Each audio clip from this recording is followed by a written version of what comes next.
The national interest waiver is gradually becoming a path to US residency among F1 students. And as the name implies, national interest waiver allows applicants to prove to the US government that your continued stay in the country is beneficial to the United States. If you can prove that, you get a green card.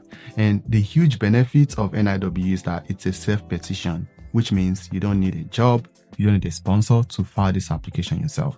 So if you're an F1 student that is worried about your continued stay in America, that is worried about sponsorship, H1B, etc., you really want to watch this video to the end, because I'm going to go through the entire process of filing your applications and the things that you need, and how to ensure that you set yourself up for approval for national interest waiver. But before I continue, I want to point out that F1 visa, if you're an F1 visa in America, you probably know this, but it's worth mentioning that F1 visa is arguably the most stable form of visa that you can get as a non-immigrant in this country. And as long as you stay in school, your status remains valid as an F1 student. So what this means is that even though you're going to try and switch your status from non-immigrant to immigrants through the national interest waiver, as I will explain in this video, you really do want to do your best to keep your F1 status. What this means is that if you are a student that is eligible for STEM OPT, you want to start your application for NIW as early as when you start your initial OPT program, because it can take anywhere between 1 to 2 years or more to get approved for NIW. What this means is that if you're not eligible for STEM OPT, once you're getting towards the end of your initial OPT, you probably want to get back into school while you wait for approval for your adjustment of status through the NIW program.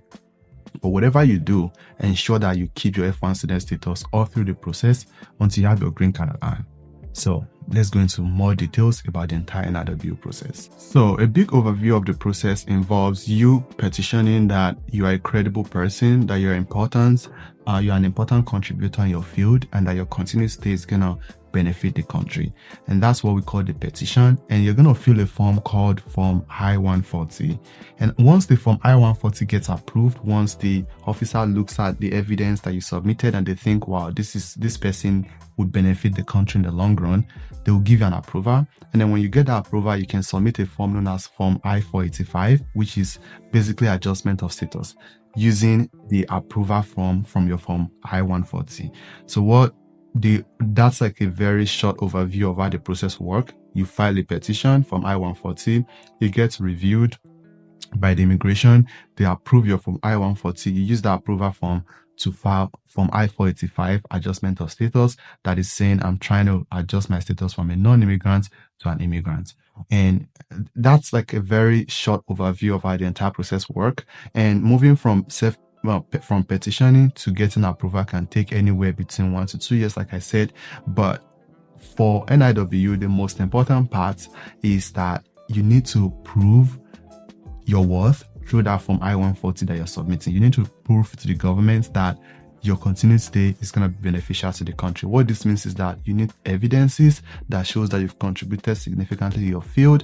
You need evidence that shows that you have an advanced degree. You need evidence to show that your continued endeavor, that you're in the position to achieve the endeavor that you're putting forward to achieve through all this petition.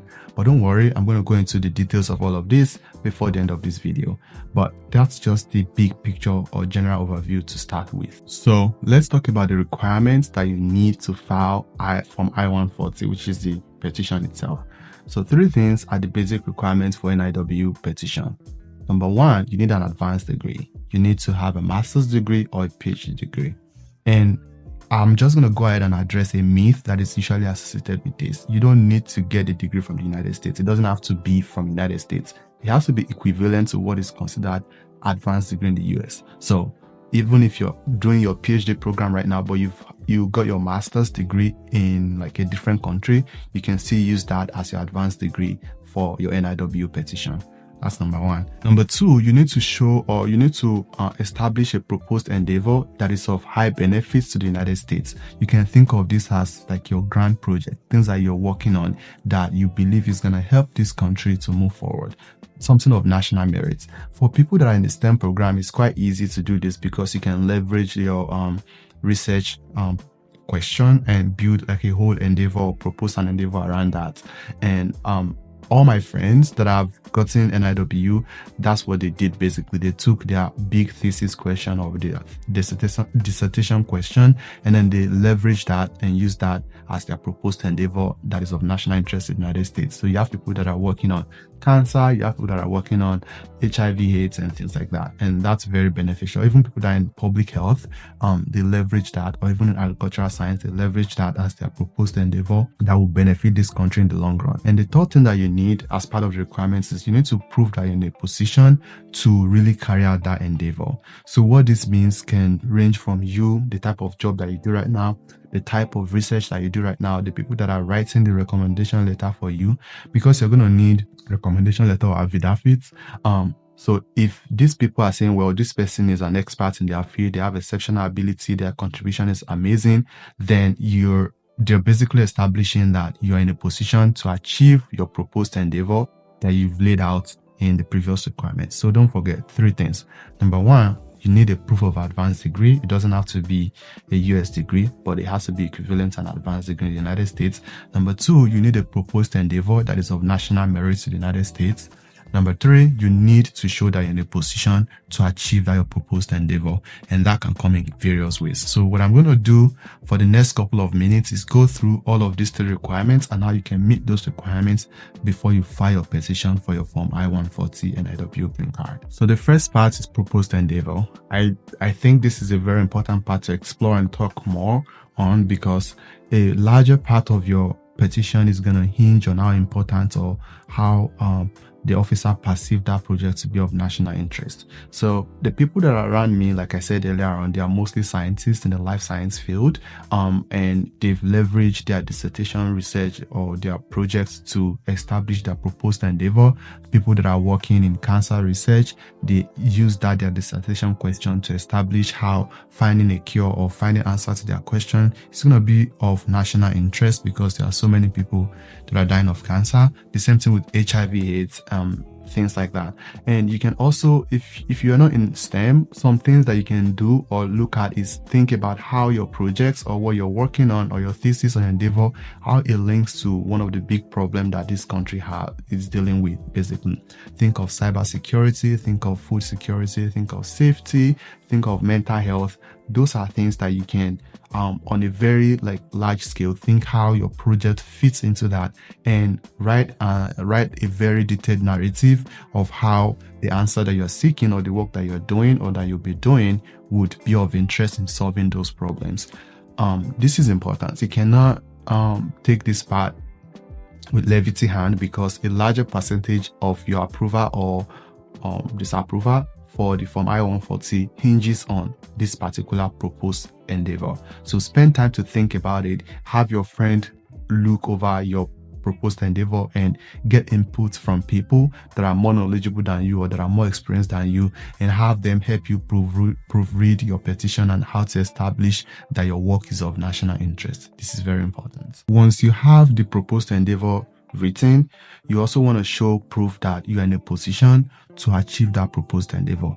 And the easiest way to do that is, number 1, either by getting affidavits, which is important, by the way. One of the easiest ways to do that is by getting affidavits from established people in the field, attesting to your skills and your ability or your contribution to the field. So what people do most of the time is they look for professors in their field of interest. If you've published a paper or 2, what you want to do is look at those that have cited that paper and then reach out to them and ask for such affidavits and explaining how the work that you've done impacted their own progress on their own end. If you have a professor that you work with in your college, you want to get them to write this letter for you, or get their friends to write this letter for you, because the reputation of the person that is writing the letter for you is very, very important in this situation. It has to be somebody that is known, somebody that is well respected in the field, somebody with a very strong voice in the community, or the niche that your project is focused on. So this letter of recommendation is very, very important. Don't just get an average letter. Make sure that it's coming from somebody with a very good reputation. And one of the easiest ways to do that is by establishing a relationship with your professor, getting people that have cited your work to write those recommendations for you. And most importantly, relationship. Relationship helps you get these things, because if you have a conversation with your professor, if you have a good relationship with your professor, they can leverage that to get their friends that are much more established in the field to write the recommendation for you. Once you've established that you have an advanced degree, you've established that you have a proposed endeavor that is going to benefit the country, and you've been able to get your letter of recommendation / affidavits from experts in the field, the next thing to do is submit your Form I-140 petition with all of these evidences. But I really want to touch on the affidavits a little bit more, because to me, that's one of the very, very important aspects. More often than not, people just reach out to somebody and say, hey, can you write an affidavit for me for this particular thing? I think that's probably not the best approach. The best approach is for you to have a draft of what you want the thing to be, and then send it to them, and then they can make corrections or remove the things that they don't want, things like that.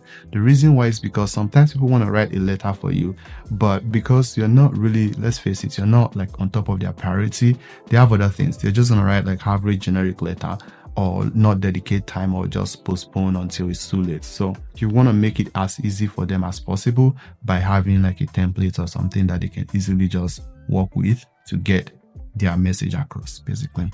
Moving forward from that, you have all your petition, you have your ducks in a row.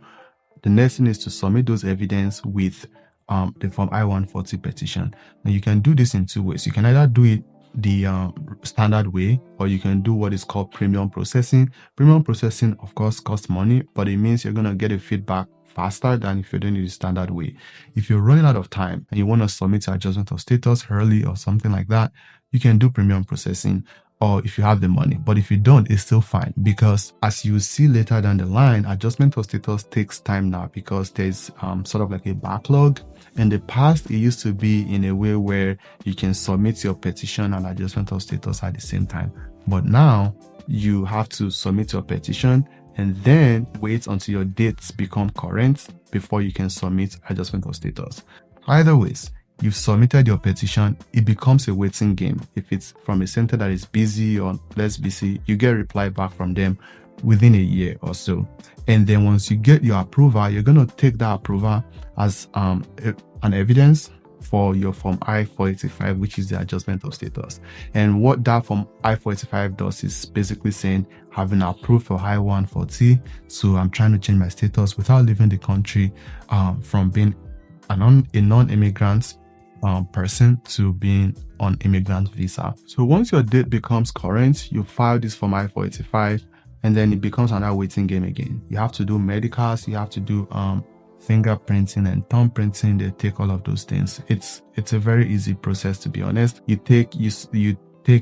go to an application support center, they take your fingerprints, they take your pictures, and then they send you notification for medical. Some people submit medical alongside the petition. Some people wait for them to reach out for medicals. Either ways that you do it, you're going to need medical that shows that you don't have disease or anything like that. So you submit those medical, and then you wait for them to get approval. And then once you get approved, you automatically become a permanent resident in the United States. Usually the green card that you get lasts for 10 years, but within 5 years of becoming a permanent resident, you can file for your citizenship if you get your green card through National Interest Waiver, also known as EB-2 visa. The key thing that I want you to take away if you're an F1 student here is that, number one, you can do all of this while pursuing a PhD, as long as you have an advanced degree.